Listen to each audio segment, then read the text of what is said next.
Hey everybody, welcome back to the channel. Today we're going to be looking at this log splitter from a company called BILT HARD.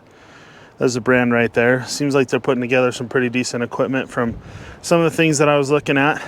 This is really similar to another log splitter that I have reviewed recently and used. We're just going to split, first of all, a little kindling. Got my little kindling box here. Not that that's going to be impressive at all, but the reason why I'm doing that is just because I really need some kindling. I need to start a fire tonight. It's definitely starting to warm up, but a little bit chilly, so we're going to put the camera down and I'm just going to talk a little bit about the log splitter as I split some kindling. Then we'll move into some bigger, harder wood to split. And I've got three or four different varieties of wood here. And that's what we'll be splitting in this video with the BILT HARD 6.5 ton electric log splitter. Okay, so what we're going to split for kindling is just Doug fir and maybe a little bit of aspen. We don't have too much aspen around here these days. Right here, a nice piece of, this might be ponderosa pine. Either way, you know what? I've got to change the orientation of this thing on here. There we go.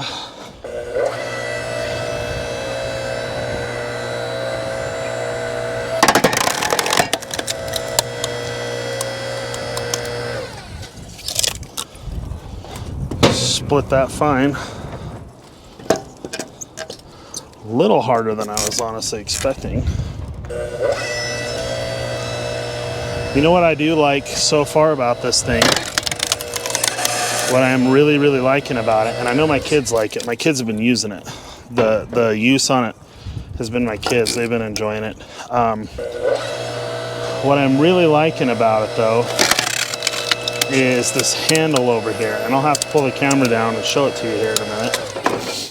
And not only that, but this little depth stopper thing. That's a nice feature too.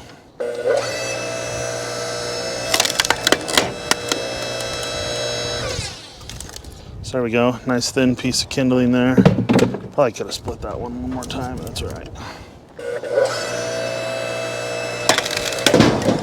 Like I said, nothing impressive here splitting kindling. That's probably a little bit big too.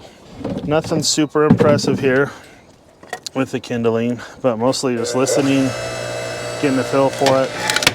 The motor seems a little slow to start up, you know, to anybody who's familiar with these things. I'm going to tell you it's because I'm running it on, I don't know, 60, probably more than that, like 120 feet, I believe, of extension cord. So I think we'll stop there. This is honestly the first time I've used this. Like I said, my kids have been using it. They've been enjoying it. A couple of things I picked up right off the bat. One thing I really enjoy is the handle here. The handle that actuates the hydraulic valve is definitely better than another one I've used.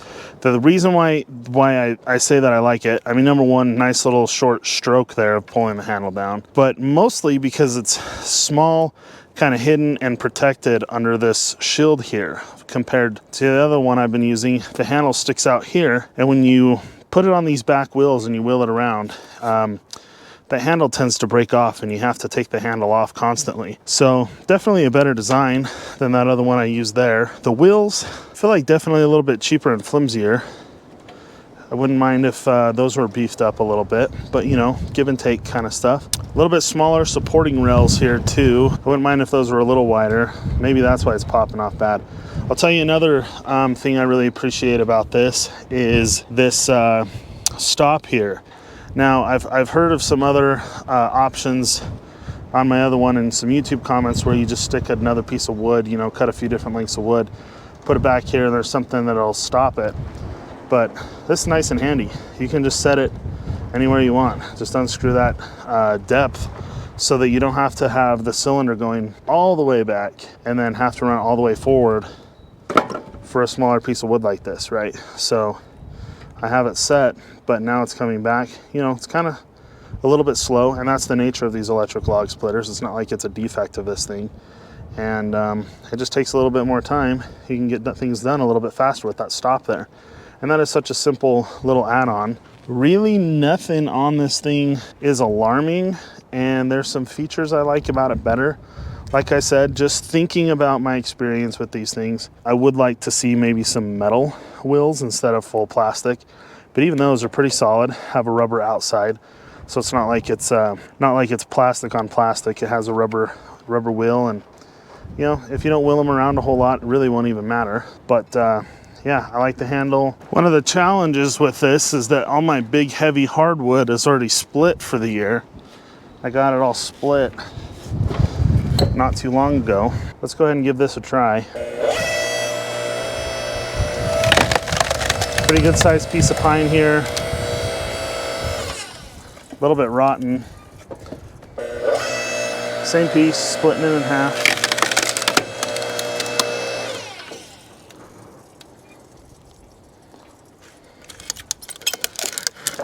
Now this is some real stringy, nasty stuff. Obviously already been split. Doesn't really need to be split again. But I just found a good sized piece of it. Yeah, this is often called Chinese elm. It's more correctly called Siberian elm. It grows a lot here in the Southwest, the desert Southwest. It's an invasive tree, technically not supposed to be here. I've heard lots of stories about its origins of coming over here, but real gnarly if you can't tell. Super, super gnarly, kind of a hardwood. This is pretty dry though. It's been seasoning for pretty much a year now. So I don't suspect it'll be too difficult, but I'm just trying to give you the best examples here that I can. Yeah, I mean, that was easy. So this is some shaggy bark juniper. All of the shaggy bark has fallen off already, but this is also a pretty gnarly wood too. Really, really great firewood, often overlooked here in my area. Grows everywhere all over the American Southwest. Really, really wonderful firewood, other than it leaves a ton of ash. Burns nice and hot, lasts nice and long. It's really good firewood.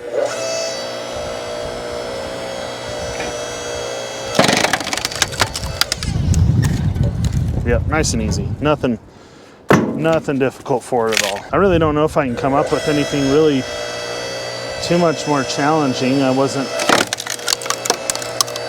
intending on having to test and review a log splitter, but here I am.